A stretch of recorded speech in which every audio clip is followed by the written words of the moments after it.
बिस्मिल्लाहिर्रहमानिर्रहीम। वीडियो को सपोर्ट कीजिएगा, चैनल को सब्सक्राइब कीजिए। कुछ अहम खबरें, लेकिन उससे पहले मैं क्रिकेट पे थोड़ी सी बात करना चाहूँगा। अव्वल तो मेरा मौजू कभी क्रिकेट रहा नहीं है, लेकिन अभी आज चूँकि मुझे क्रिकेट से थोड़ा सा यूँ स्टार्ट लेना है, क्योंकि आगे चल के आपके साथ एक विजुअल शेयर करूँगा।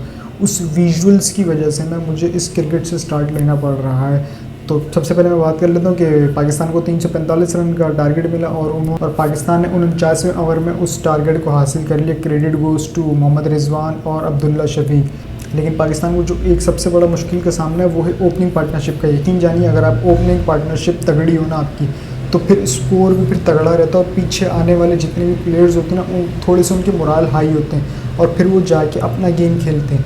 अब जो 1 डाउन आ रहा है, जो 2nd डाउन आ रहा है, उस पर ऑलरेडी इतना प्रेशर बिल्ड हो जाता है कि यार ये मेन हमारे बंदे तो चले गए जिन्होंने थोड़ा कवर करना था, जिन्होंने कम से कम 10-12 ओवर खेलने थे, तो ये पहले ही चले गए शुरू के 2-3 ओवर में। तो अब हमें लेके आगे चलना है। आज इसी चीज़ को देखते हुए मोहम्मद रिजवान फिर वही उन पर जिम्मेदारी आ गई, क्योंकि बाबर आजम आज जल्दी आउट हो गए, तो उन्होंने फिर आगे कंटिन्यू किया और सऊद को टाइम दिया कि सऊद अपना गेम खेले। और वही हुआ, जब सऊद को उन्होंने टाइम दिया तो सऊद ने अपनी एक सेंचुरी बना ली।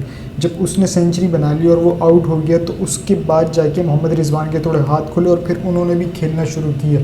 ये होता तरीक़ेकार। इस तरह से हमारे ओपनिंग पेयर को भी होना चाहिए। आपको लग रहा है कि हाँ यार एक बंदा फॉर्म में नहीं है, तो कम से कम दूसरा बंदा उसे सपोर्ट करे और आगे लेके चले, लेकिन नहीं, वो अपना खेले, मैं अपना खेलूँगा, तो दोनों नस गए। खैर, उसमें सबसे बड़ी बात यह है कि पाकिस्तान ने 48 साल रिकॉर्ड तोड़ दिया। आईसीसी इवेंट्स के 48 साल रिकॉर्ड में एक नई तारीख रकम हो गई, जो कि मोहम्मद रिजवान और सऊद शकील ने रिकॉर्ड की है, और वो है इतने बड़े मार्जिन को चेस कर लेना, 345 रन को। याद रखें, अब आप बोलेंगे कि साउथ अफ्रीका ने भी तो बनाए थे 400 से अबव, तो याद रखिएगा उन्होंने सिर्फ 400 से अबव बनाए थे। मैं वर्ल्ड कप की बात कर रहा हूँ, उन्होंने बनाए थे और वो चेज़ नहीं हुआ। यहाँ पर श्रीलंका ने एक तो दागे, ऊपर से पाकिस्तान ने उसे चेस कर लिया। तो इस चीज़ को थोड़ा सा मद्देनज़र रखें कि पाकिस्तान ने उसे चेस किया है, तो पाकिस्तान ने एक रिकॉर्ड तोड़ दिया और एक वर्ल्ड रिकॉर्ड सेट कर दिया आईसीसी इवेंट्स का, स्पेशली वर्ल्ड कप का।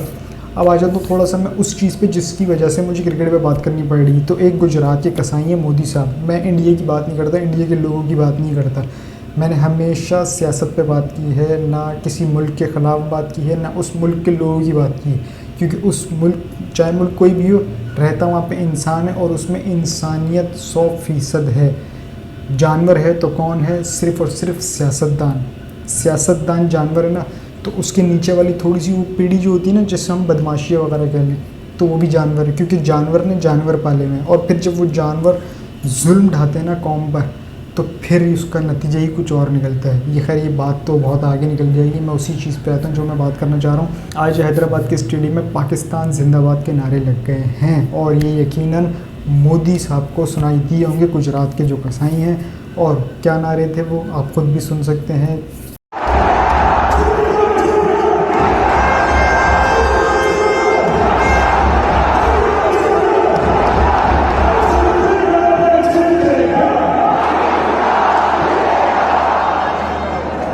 जीतेगा भाई जीतेगा, पाकिस्तान जीतेगा, ये नारे लगे हैं हैदराबाद के स्टेडियम में। और ये फलक शगाफ नारे यकीनन मोदी के कानों तक गूंजे होंगे और वो थोड़ा सा तड़पा होगा।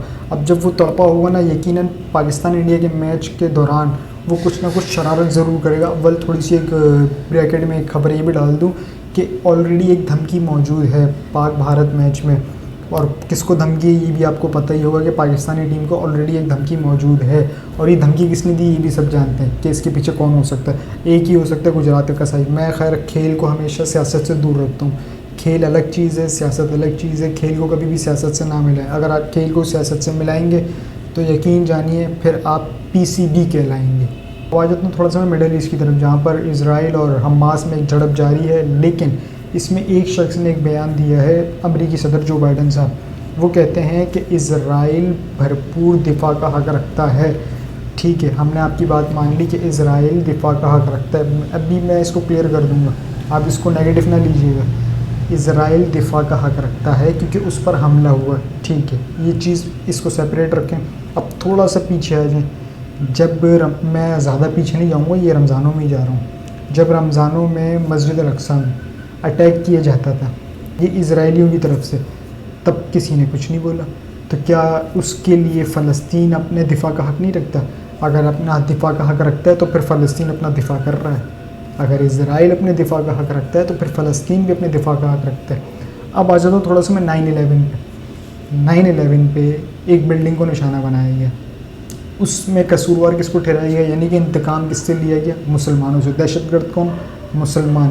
क्यों, क्या किसके माथे पे लिखा हुआ था कि मैं मुसलमान हूँ और मैं दहशतगर्द हूँ, या फिर आपने एक चीज़ तय कर ली थी कि दहशतगर्दी का लक़ब सिर्फ मुसलमानों के लिए ही होगा और किसी के लिए नहीं होगा। क्यों दहशतगर्दी सिर्फ पाकिस्तान में हुई, क्यों दहशतगर्दी सिर्फ और कहीं नहीं हुई, अफ़गानिस्तान में नहीं हुई, इज़राइल में नहीं हुई, इंडिया में नहीं हुई, इवन कि आपके यूएसए में नहीं हुई, और अगर चले जाएँ यूके में नहीं हुई तो वहाँ तो कभी किसी को लेबल नहीं लगाया कि यार ये हिंदू दहशतगर्द मज़हब, कभी तो ऐसा नहीं लगाया ना। कभी ये कहा कि ये यहूदी दहशतगर्द मज़हब, कभी भी ऐसा नहीं लगा।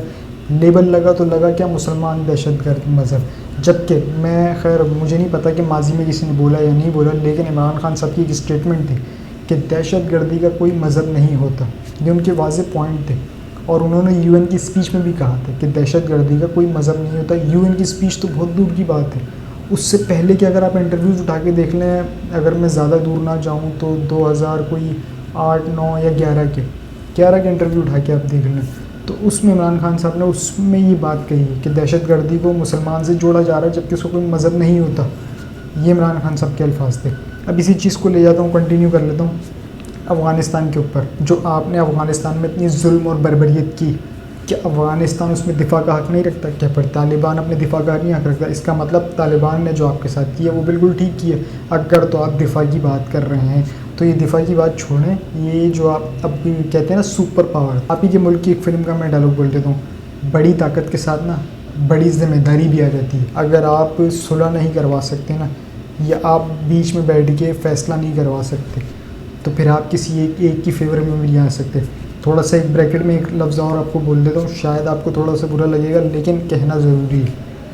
आप फिर एक बार जंग में कूद गए क्योंकि आपने हिमायत की और आपने ये कहा है कि इज़राइल को जिस चीज़ की ज़रूरत होगी हम उसे फ़राहम करेंगे। तो आप तारीख़ में कौन सी ऐसी जंग है जो जीते हैं? आप तारीख़ में कौन सी ऐसी जंग है जो जीते हैं?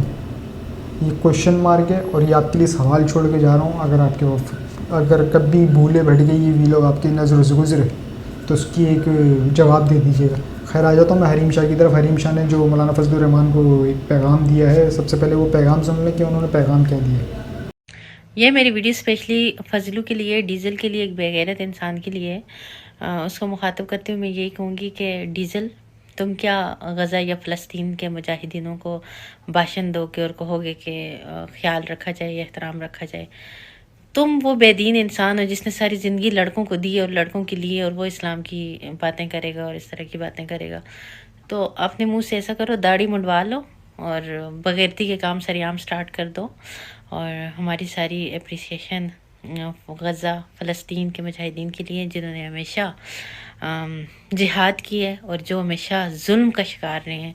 अगर आज उन्होंने जुल्म के अगेंस्ट उठ के खड़े हुए हैं तो अपनी जानें अल्लाह की राह में कुर्बान करें, बजाय इसके कि हम सबको उनका साथ देना चाहिए, उनके लिए दुआएं करनी चाहिए। और आज हम उनको पस्त करने के लिए उनको भाषण दे रहे हैं, वो भी फजलू खोते जैसे लोग। तो बस मुझे इतना ही कहना था, बाकी इन बगैरतों को क्या कोई कुछ बोले। जी, तो हरीम शाह ने कहा है जिसने सारी ज़िंदगी लौंडेबाजी की वो कहाँ से फ़लस्तीन के लिए आवाज़ उठाएगा। शर्म से डूब मरो बगैरत इंसान। ये मौलाना फजलुर रहमान को पैगाम दिया हरीम शाह ने। अब सिर्फ मैं आपको पैगाम पहुंचा रहा हूँ, मैं आपको मौलाना फजलुर रहमान से मैं मुखातिब हूँ, मैं आपको कंपेयर नहीं कर रहा। अगर मैं कंपेयर करने पे आऊँ ना तो मियाँ खलीफा ने भी फ़लस्तीन के लिए आवाज़ उठाई है। तो सोचे फिर जब हम कंपेयर करने की बात आएगी तो फिर आप कहाँ खड़े होंगे और मियाँ खलीफा कहाँ खड़ी होंगी। अब इसी चीज़ को ले जाते हुए आगे चलता हूँ कि फजलुर रहमान ने 2-3 रोज़ पहले एक स्टेटमेंट दी कि पहले तो मुबारकबाद दी इन्होंने फ़लस्तीन को कि आपको बहुत बहुत मुबारक हो। उसके बाद इन्होंने कहा कि सब्र और तहम्मुल का मुजाहरा करें, यानी कि वही पीस की बात करना और क्या पीछे हो रहे हो कि ख़वातीन और बच्चों का मुँह ना हो। क्या आपने इनके मुँह से ये सुना कि इज़राइल ने फ़लस्तीन की माँ, बहनें और बच्चों पर जुल्म और बर्बरियत की? क्या उसकी मज़म्मत की? लेकिन सब्र और तहम्मुल का मशवरा किसको दिया? फ़लस्तीन को। पीछे किसको किया? फ़लस्तीन को। अरे इतनी दूर तो बहुत दूर की बात है, इतने दूर आप कहाँ जा रहे हैं? आपके बगल में तहरीक इंसाफ को ले लें, उनके साथ क्या कुछ नहीं हुआ है। मैं एक बतौर जमात की बात नहीं कर रहा हूँ, आप जमात को थोड़ा साइड पर रख दें। जमात की भी बीवी बच्चे थे, उन लोगों के भी बीवी बच्चे थे। क्या चादर चार दीवारी का ख्याल रखा गया? उसकी किस तरह से पामाली की गई है? औरतों की इज्जत पे हाथ डाला गया। उस्मान डार की वीडियो रिलीज़ हुई थी उनके घर की, आपने वो देखी है? इवन के ये एक खातून थी 9 मई में जो चलती हुई आ रही थी अहलकार के पास, उनकी गिरबान पे यूँ हाथ डाला गया। इस तरह से कितनी ख़वातीनों की गिरबान पे हाथ डाला गया। क्या उसकी मजम्मत की? क्या उसके लिए इन्होंने आवाज़ उठाई? नहीं उठाई। हाँ, बोला तो बोला गया कि इज़राइल इमरान खान को बचाना चाहता है, वो उसको बाहर निकालने के लिए कोशिश कर रहा है। अब इसके स्टेटमेंट का मतलब मैं क्या लूँ? इस स्टेटमेंट का मतलब मैं ये लूँ कि जो जंग छिड़ी है ये मज़ीद तवील होगी। ये क्यों तवील होगी? कि जब तक इमरान खान बाहर नहीं आ जाता ये जंग मज़ीद तवील रहेगी और इसी तरह से जारी रहेगी। आप यही कहना चाह रहे हैं कि वो एक यहूदी एजेंट के लिए इस तरह से जंग का माहौल बनाया हुआ और जंग में कूदे हुए हैं, या फिर आपके बोलने का मतलब कुछ और था? अगर कुछ और मतलब था तो कह दीजिएगा। खैर, मैं इस चीज़ पर ज़्यादा बात नहीं करना चाह रहा था, लेकिन जाते जाते आखिर में एक आपको ख़बर दे दूं कि मियाँ साहब ने आने से पहले ही अपना मुंह काला करा लिया है। और वो किस तरह अपना मुंह काला कराया, ये फुटेज आप देख सकते हैं कि किस तरह से मियाँ साहब के बैनर पर कालक मल दी गई है। उनके चेहरे पर, सिर्फ उनके चेहरे पे कालक मल दी गई है। तो ये मियाँ साहब को खामोश पैगाम पहुंच गया। इसी चीज़ का इंतज़ार कर रहे थे मियाँ साहब के पहले मैं देख लूँ ग्राउंड रियलिटी क्या है, तो ग्राउंड रियलिटी देख ली। अब थोड़ा सा इसी चीज़ को कंटिन्यू करता हूँ कि मरीम नवाज़ साहिबा ने आज ऐलान किए, बाकायदा अनाउंसमेंट कर दिए कि लाहौर में हम अपनी तमाम जितनी भी सियासी सरगर्मियाँ हैं, यानी कि जलसे वगैरह कन्वेंशन, सब मनसूख कर रहे हैं। वो करने की वजह क्या है? क्या यही वजह तो नहीं कि आपने कवर करने के लिए एक जलसे को वलीमा बना दिया गया? क्यों? क्योंकि ताकि भरा भरा लगे और थोड़ा सा लंबा लगे, थोड़ा रश लगे। अरे आपके तो खाने पे लोग नहीं आए, आपने जलसे को वलीमा बनाया था, वो वलीमा खाने के लिए भी लोग नहीं आए। हाँ, जितने भी मौजूद थे, जितने भी थोड़े बहुत थे, वो मकामी लोग ही थे। वो आए, उन्होंने शिरकत की और उसमें इमरान खान जिंदाबाद के नारे दागे, आपके खाने खाया, यानी कि सब कुछ आपका, पैसा आपका, जलसा आपका, सेटअप आपका। लेकिन उसमें नारे लग गए तो किसके लग गए? इमरान खान की। क्यों? क्योंकि ये कौम अब जाग चुकी है, उसमें शऊर आ गया। ये जिस चीज़ को ज़िंदा करने के चक्कर में ना बंद कमरे के फ़ैसले और ये चंद पॉलिटिकल पार्टीज़ किस चीज़ को ज़िंदा कर रहे हैं? ये कर रहे हैं दोबारा से वही सीन, स्टेटस को, मेरी बारी ते तेरी बारी, तेरा बच्चा ते मेरा बच्चा। क्या ये उसको ज़िंदा कर पाएंगे? कत्ते ही नहीं। क्यों? क्योंकि एक शख्स अब भी ज़िंदा है, कैदी नंबर 943। पहले तो वो कैदी नंबर 840 थे जब वो अटक जेल में थे, अब तो वो अडियाला जेल में। तो जब तक वो शख्स मौजूद है ना, इनकी सियासी मौत है। अब तक के लिए इतना ही जी। अपना और चैनल का ख्याल रखिएगा, चैनल को सब्सक्राइब जरूर कीजिएगा। अल्लाह हाफ़िज़।